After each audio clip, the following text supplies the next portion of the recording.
Hey guys, welcome to week 4. This is Dynamic Sketching, the master class. So yeah, first 3 weeks, you know what we covered. Warm-ups, using the pen, basic materials, contour lines, organic and geometric shapes. We also covered a bit of perspective, a little bit. But today, this is where we start to incorporate all of the 5 forms. And this is going to be a bit more tricky, a little bit more difficult, because we're going to try to incorporate all 5 shapes into one. Instead of just sticking with organics or just sticking with geometrics, we're going to try to use all of them together to start creating interesting and unique shapes, whether it be random or even something that resembles something we've seen before in life. This is where also some of the things like perspective that we had talked about, the contour lines, cast shadows, form shadows can apply. But ideally, I like you guys just stick with line work. If you feel confident with the shapes that you've created, you can take it a little step further. But let me give you guys a few examples of what I'm trying to look for in terms of the 5 interrelationships. Now, I don't want you guys to just take these random shapes and just place them next to each other or layer them on top. I'm talking about literally interlock. Think of them like Lego shapes. You're going to lock them together, penetrate them, cut away, dissect. The idea that these shapes are yours to play with, that you can alter them in a certain way. And for instance, let's take the basic cube.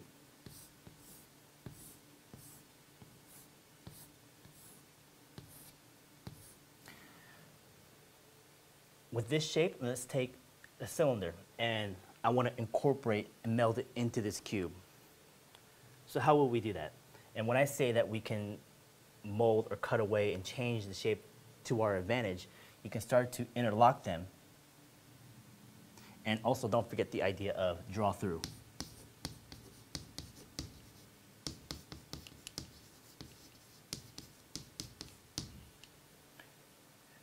I've drawn one shape here, and I want to draw the second shape, the cylinder, interlocking into this form. So that means I'm going to draw through on top.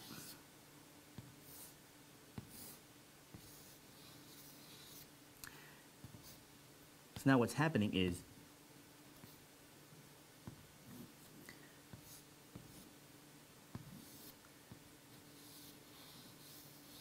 I've cut into this cube a little bit. And we could take it a step further, where if we redraw this cube,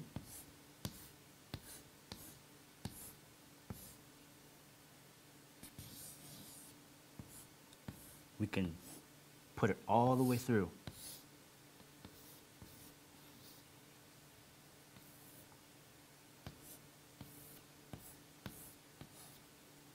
Now use a different color to show the actual parts where they're interlocking and penetrating.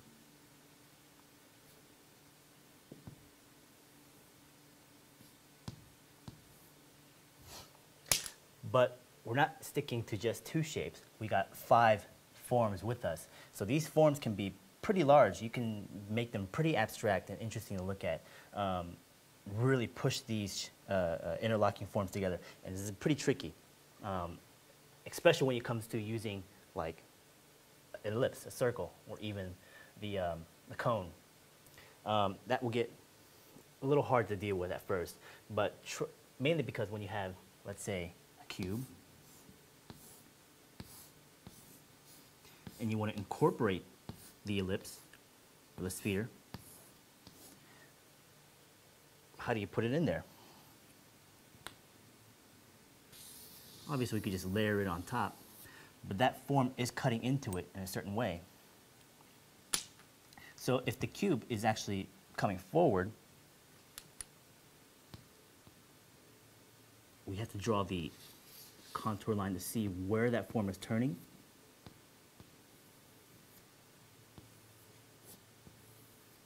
And how that is interlocking and cutting away into the cube. A little confusing at first. I would highly suggest just take maybe 2 or 3 of the forms and learn to interlock those shapes together at first. And repeat those shapes over and over again. So I can take this cube and draw another cube on top.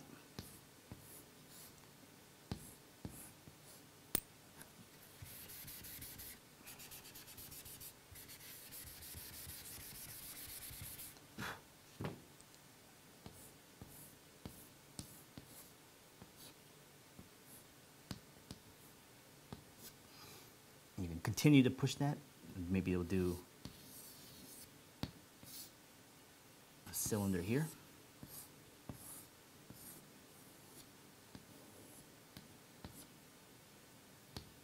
Do maybe another one here. The idea is to make it abstract first, to confuse your brain a little bit in terms of how do you interlock these shapes together. Eventually you'll start to get into forms where maybe we'll create things that seem a little bit more recognizable in their forms. So for instance,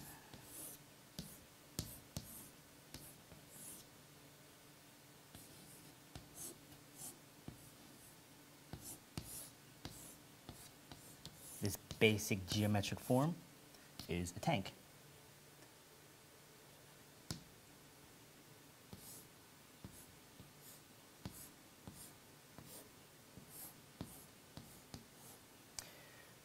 Also the idea that you have this form here, now let's actually cut into it. Take sections away.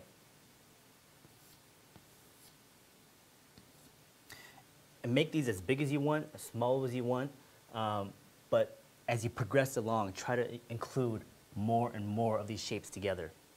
The more you feel comfortable using these shapes together, the easier it'll be to build a lot of the things you'll see on site when we're on location somewhere, or if you're drawing in, at a coffee shop and you're trying to draw a car or a person.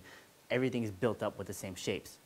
So once you can understand and master how to learn all 5 forms and start to interlock them and build shapes with them, then things will get easier in terms of breaking those things down.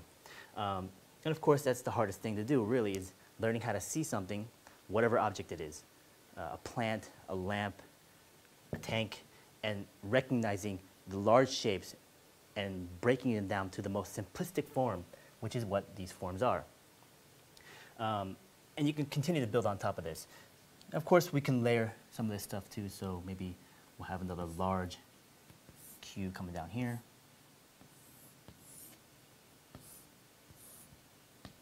And just continue to build this out.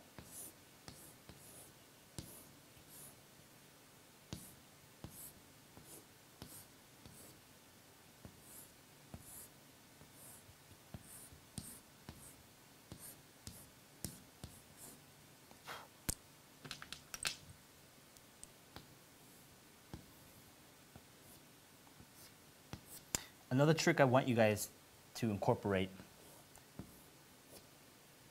is when you actually have a break or a dissection or where 2 forms meet, use a thicker pen. Build these out with like a 3, and then when you start to have these shapes connect, use a 5 and go back over these lines just to show the actual breaks.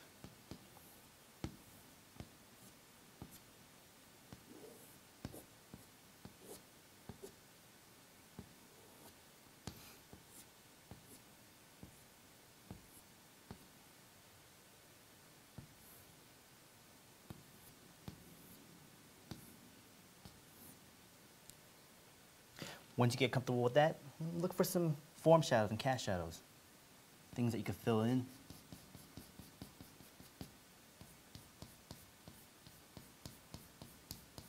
Using some of your cross-hatching, line work.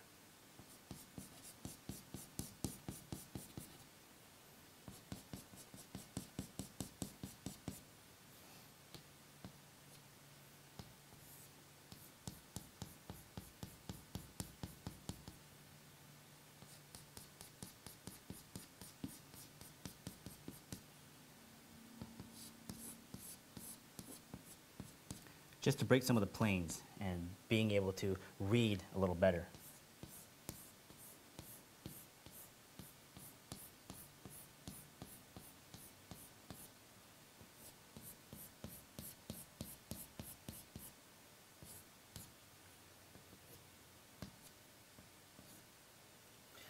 And also some of the form shadows.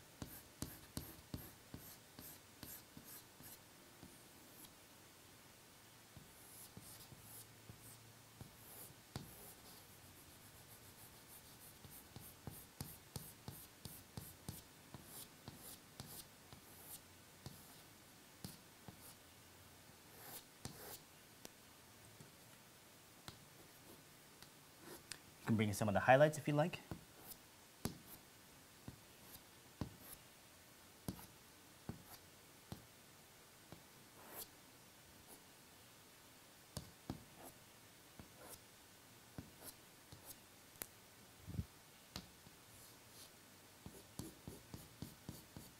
And try to find points where one thing is casting a shadow on top of another, and find those cast shadows.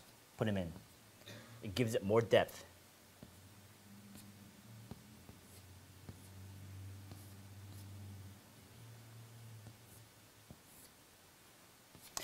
Like I said, this one will be frustrating.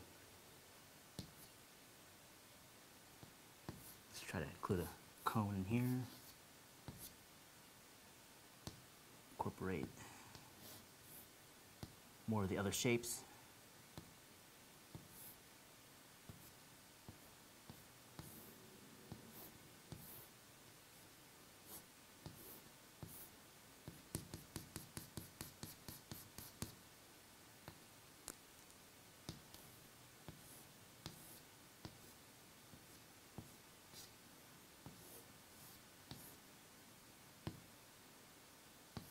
But again, you're going to have to experiment and try this many times over and over again.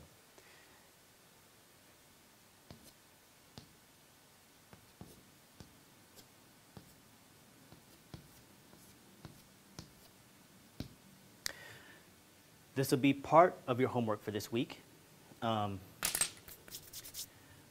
Before we get into further into the actual shapes themselves, I actually wanted to continue on, and we've hit a lot of the major points. And I actually wanted to give you guys an actual formula that you can use so that if you follow that, I mean, once you follow this form, it's 6 steps, there's no way you can mess up. We've hit the basic organic geometric shapes, contours, textures, form cast shadows. Those are your major steps. And this formula that I'm going to give you, write it down, keep it on you in your book.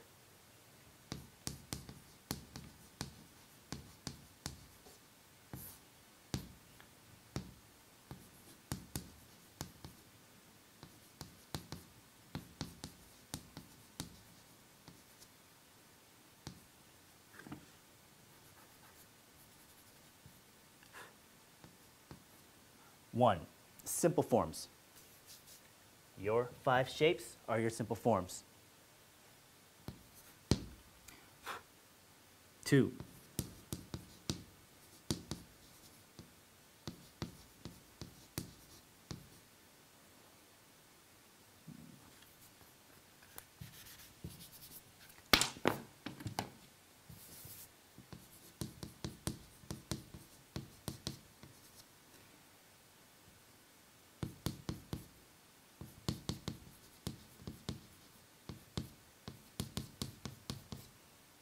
your construction shapes or frame. It's kind of like the wireframing. This is where your contours come into play.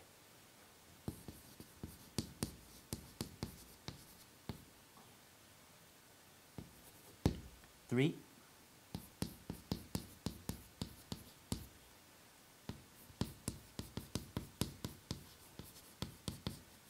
apply your textures. 4,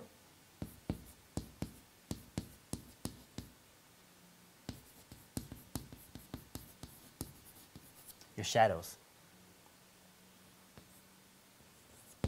5,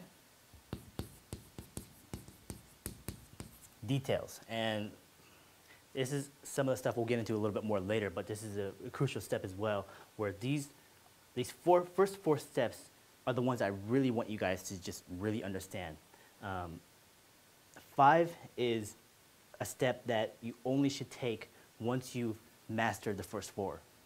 Once you've gotten comfortable with the first 4, then you can start to get into 5 and 6, which are more like the glossing or the icing on the cake. So let's say we're drawing out a creature or something. If we're at the zoo, we're drawing an animal. And when you're constructing that animal, let's say a giraffe, you build it with simple forms and shapes. You add your contours, your texture, some of your shadows as well. The details, things like eyes, the patterning, hair, that's a final step. And that's something that's not crucial or even important unless this is master down first. If these first 4 steps aren't correct or your lane is not correct, it won't matter how much detail you put in because it's not going to look correct and it's not going to work. Last 6 will be highlights.